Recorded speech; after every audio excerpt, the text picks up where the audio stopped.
Egypt, the land of pharaohs, pyramids, and gods, a civilization that shaped the world, or at least that's what history tells us. But what if there's more? What if everything we know about ancient Egypt is just the surface of a much deeper story? Hidden beneath the sands are ruins older than history itself, structures far older than the first dynasties, symbols that don't match hieroglyphs, knowledge that seems impossible for its time. Some call it myth, some call it legend, but could it be evidence of a lost civilization erased from our timeline? Tonight, we journey beyond the textbooks, beyond the official history. We explore the evidence that whispers of a past so ancient, so advanced, it has almost been forgotten.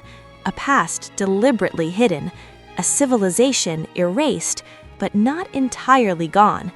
This is Egypt before history, a story buried in sand, shadow, and mystery. And what you are about to see might change everything you thought you knew about the cradle of civilization. This is Beyond Time. Don't forget to subscribe on our channel and hit the like button if you are seeking the truth. Long before pharaohs carved their names into stone, before pyramids rose from the desert, humanity lived and worked along the lifeblood of Egypt, the Nile. But this story begins before written history. The era we call prehistory in Egypt stretches back thousands of years, from the Old Stone Age into the Neolithic, before writing existed. Only through archaeology can we piece this lost chapter together. In the Nile Delta, around 5000 BCE, settlements like Merimdi Beni Salama grew along the river's fertile banks. These were full communities, people living in houses, farming barley and emmer wheat, and exchanging goods. Some estimates put the population of Merimdi at thousands of people, large for its time. These early farmers didn't just survive, they adapted the land. They cultivated crops, domesticated animals, and likely built simple boats to travel the waters they depended on. But this was not a single culture. It was a mosaic of communities evolving separately, yet slowly becoming interconnected. Across Upper Egypt, archaeologists have uncovered cemeteries of the Badarian and Tassian cultures, predynastic peoples who lived between roughly 5000 and 4000 BCE. Their graves tell us something fascinating. These were not backward hunter-gatherers. They buried their dead with red and black pottery, jewelry, and tools. So even before pharaohs, social distinctions had begun to emerge. Further south, the Naqada culture appeared around 4000 BCE. The Naqada people had distinct regional styles, traded with neighboring groups, and developed artistic traditions that would later influence Egypt's first dynasty. Some scholars argue this cultural fusion laid the groundwork for Egyptian statehood itself. But the story goes deeper still. Evidence from the Nile Valley suggests even earlier human activity, as far back as 9th millennium BCE, in the form of epi-Paleolithic camps and stone tool industries. These nomadic hunters and gatherers were the real first Egyptians, long before written history began. So when we talk about pre-pharaonic Egypt, we aren't talking about a myth. We're talking about millennia of human life, evolving villages, trade networks, artisans, farmers, and early elites, all shaping what would become one of history's greatest civilizations. But this ancient tapestry is also incomplete. There are gaps, places where the evidence is sparse, sites still buried under sand or submerged by the waters of dams. And some leaves us with questions.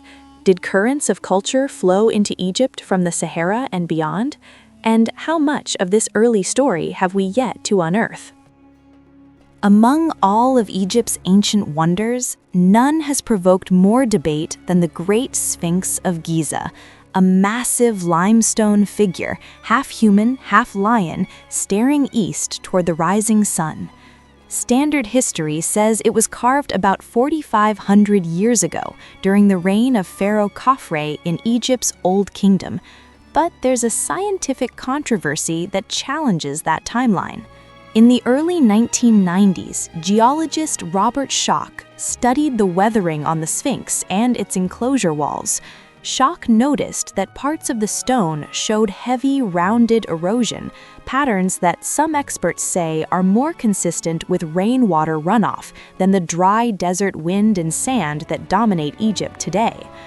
If that interpretation is accurate, the Sphinx must have been carved during a period when the climate was much wetter, potentially between 7,000 and 5,000 BC, a time when the Sahara was greener and rainstorms stronger. That would make the monument thousands of years older than the pyramids themselves. But here's where the mystery deepens. This idea doesn't mesh easily with archaeological evidence.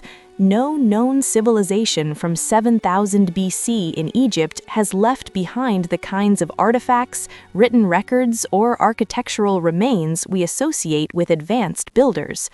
Most Egyptologists remain unconvinced, pointing instead to the Sphinx's stylistic similarities with Old Kingdom art and the proximity of the Sphinx Temple and Khafre's Valley Temple, structures firmly dated to the 4th dynasty, as evidence it was carved around 2500 BC. Still, the debate hasn't gone away.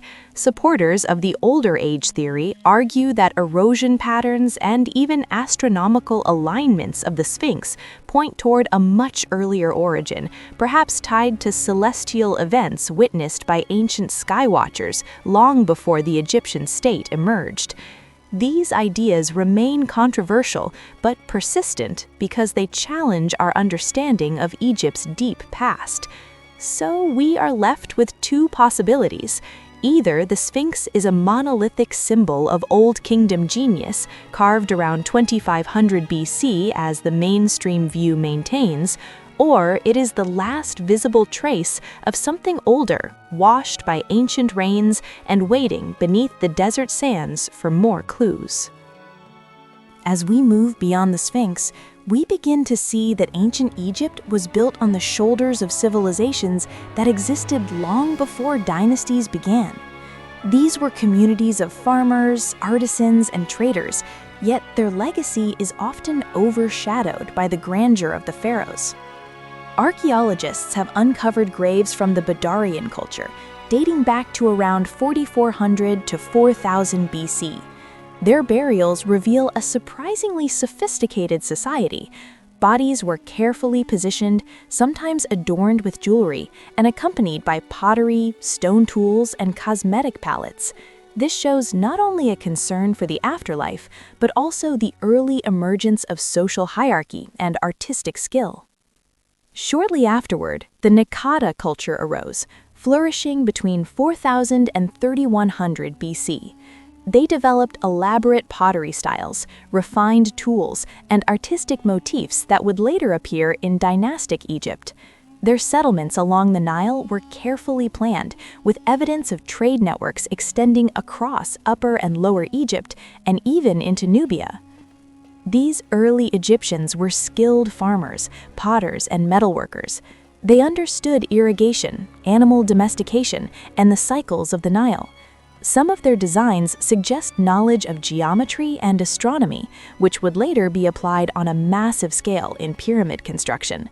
The question is, did this knowledge originate entirely from their own development, or did it come from even earlier, now lost civilizations? Even their symbolic art is intriguing. Animal motifs, human figures, and abstract patterns suggest a complex worldview. Some researchers believe these symbols could encode astronomical knowledge, tracking the movements of stars, the moon, and the sun, essential for agriculture and later for ceremonial life. Trade was also a mark of sophistication. Obsidian, copper, and semi-precious stones moved along the Nile and beyond.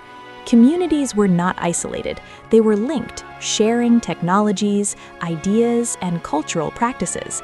This flow of knowledge helped set the stage for the first pharaohs, who would unify Upper and Lower Egypt around 3100 BC.